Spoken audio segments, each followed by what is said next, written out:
PayPal have ended, or at least suspended, their relationship with the alternative video site Bitchute, which I'm also on. Now, you probably thought I was going to talk about Brexit today, but the truth of the matter is everything is spinning off and colliding at such a rate that it's impossible to have a coherent read on what's going on in regard to Brexit. So, something more wide-ranging, more global in implication, is PayPal and payment processors in general. Where is the rent? I must have the rent. Dollars, dimes, and nickels, I need them all right now. Bitchute is being hammered with this single point of failure that every alternative site to the mainstream seems to have. When it comes to payment processing, there just really aren't that many kids on the block, so to speak. PayPal set itself up as a kind of liberating alternative to cash and credit card transactions and so on when it came along. Access to credit card processing has become broader, but it has also in the process become more restrictive. So the original mission of PayPal isn't there, and you have to remember that when PayPal and similar services first started up, they had roughly the same reputation that Bitcoin does now. Now we bury the treasure. Captain, I know we usually bury the treasure, but what if this time we use it to buy things? You know, things we like. Now look, every time something like this shit happens, I make a similar video. So a lot of you know the song by now, but it bears repetition to help it get some kind of cultural catch, to make it stick in some people's minds.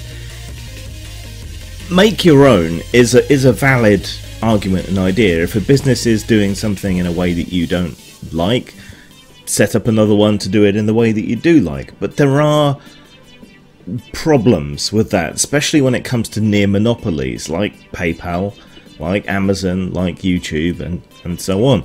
And if you rely on one or more of those services for what you do, it just compounds the problem. There is no freedom to create an alternative free speech centered platform as long as you have to go through one of the existing payment processors, at least as they seem to exist now. There are processors who will handle pornography and so on, but even they seem to be a bit gun-shy when it comes to full-on free speech content or political content and so on.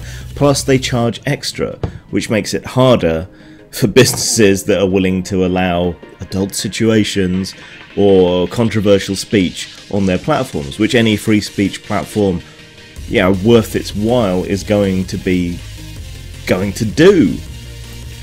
Until there is an alternative payment system, there is just no way around this issue. Fasten your seatbelts, kids. We're on our way to Itchy and Scratchy Land. No! Don't worry, I've got an ace up my sleeve. Look, the problem is that this is money. It's already an abstract because this is representative of value, and we have all agreed that this has a certain amount of value, and we use it as a medium of exchange because it's easier to exchange these than it is to get change from a cow when you want 3 chickens. The barter is just not that useful.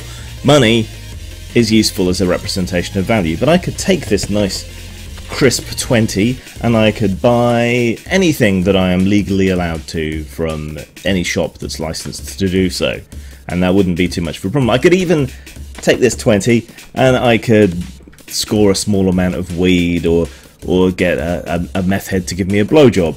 I could spend it illegally. There's nobody really chasing me about that. When it comes to electronic payments, credit payments and so on, this stops being money, even in the abstract sense, and it becomes a service. In effect, we are paying these companies to pay other people for us. which isn't so useful. So that's like me going to my brother and saying, here's 20 quid. I would like you to go and buy me a tiny amount of weed with this money. Would you please go and do that? You say you're involving an intermediary and you're paying for a service. Now, my brother might not want to mix with drug dealers and so on, so he could refuse. That's fine on a personal basis, but on a big international or national basis, when I use my money to purchase a service so that you'll buy things for me, things get a little trickier, especially when the companies start trying to impose their own moral judgments on people. So getting a blowjob from a meth head might be illegal, but tucking a 20 into a stripper's G-string, that's perfectly legal and above board and fine, and there shouldn't be any issue with that in the normal state of affairs. However, should I try to PayPal that stripper, or pay using a credit card or a debit card using a payment transaction service, then you start to run into issues, because the companies aren't just barring you from doing illegal things, they're barring you from doing legal things that they have a moral objection to. So you're paying for a service for someone to pay other people for you, but they're inserting their morality, which is weird when it comes to talking about corporations. What really seems to be going on more than that is that they're trying to push their alternative services, which they use to deal with high risk, like buying sex toys or pornography, so that they can gouge you for more, whether you're the person paying or the person receiving. Congratulations, you made something that's less useful than cash because of your moralizing. Whoever could have thought that corporations would ever have a morality? If you need anything, you call me. All right, what's the number? I've never had to call my own company. Someone will tell you upstairs. But Homer, on your way out, if you want to kill somebody, it would help me a lot. Until and unless some alternative method of payment processing comes about, this problem is going to keep being run into, and this whole idea of go and make your own is just going to continue to run into this wall of bullshit. I mean, sure, these alternative sites create a haven for certain political, social, and other views and activities that many of us might not like, but they're not illegal, and probably shouldn't be, for the most part. So, to support free speech, to support free expression, you have to stand up for ideas and beliefs that you don't agree with and that you don't like, or there'll be no one left to stand up for you when the mood shifts against things that you believe and you like. People seem unable to make that distinction anymore.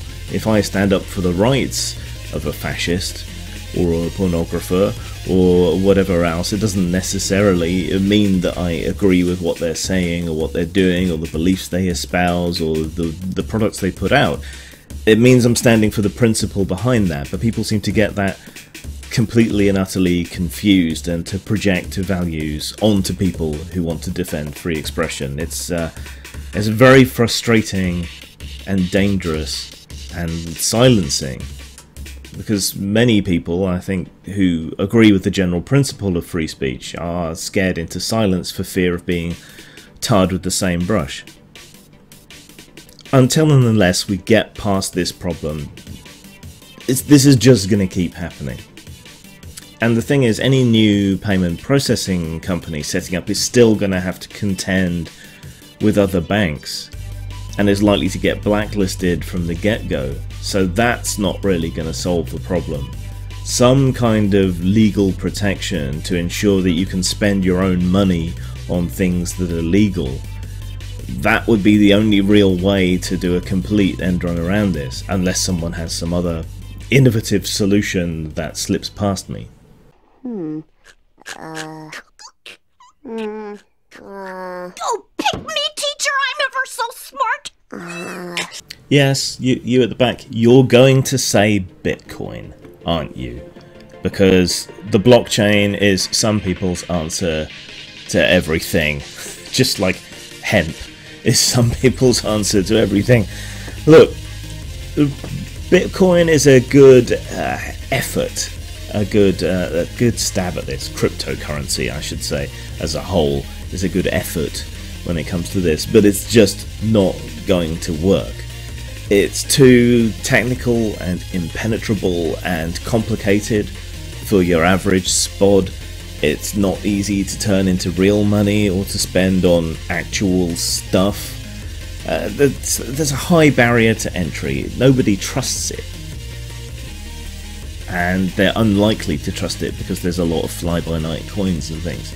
There's a few forays from various nations and banks to kind of get into cryptocurrency themselves, but it hasn't really amounted to much yet. So cryptocurrency, Bitcoin, whatever one it might be, Dogecoin, it doesn't matter. It's just not really a solution at this point until it becomes as easy to use as a credit card or a debit card or PayPal. Until that happens, it's just pointless. It's not going to get the kind of wide adoption that's necessary for it to be a replacement. So what we need is an actual payment processing company, and maybe once you got that set up, they could work to legitimize and ease the transaction of Bitcoin into real currency and so on as well. But that's something that's down the line from doing that. There's no alternative to having some kind of different payment processing system. It's not PayPal, and it's not any of the existing credit card systems. That's it. That is the choke point. But PayPal has a long history of being dicks, but they're the only game in town. So you can't really upbraid anyone for continuing to use them because there are no viable alternatives. Not with the same reach, not with the same ease, not with the same integration that PayPal has. And that's the uphill struggle any usurper might feel as well. I mean, these problems with PayPal and eBay, which used to own them, go back a long way. They have been moralizing by preventing certain products and so on eBay that are perfectly legal back in the day. PayPal has randomly closed people's accounts and confiscated their money going right back. That's why I never keep any money in my PayPal account. I take it out as soon as it goes in for the most part. So this shouldn't surprise anyone, but there's just no way around it. So any entrepreneurial tech billionaires out there, or the various sites that have run into trouble, you need to tell your investors, you need to tell everybody who will even slightly listen to you, we need an alternative payment processor that isn't as flighty or as moralistic as the current corporations are. Zang. Whatever you're looking for, hey, don't come around here no more. This is horrible what happened today. See, I don't like the, I have, okay, like a lot of you, I hate a lot, you know? But I hate with style and creativity.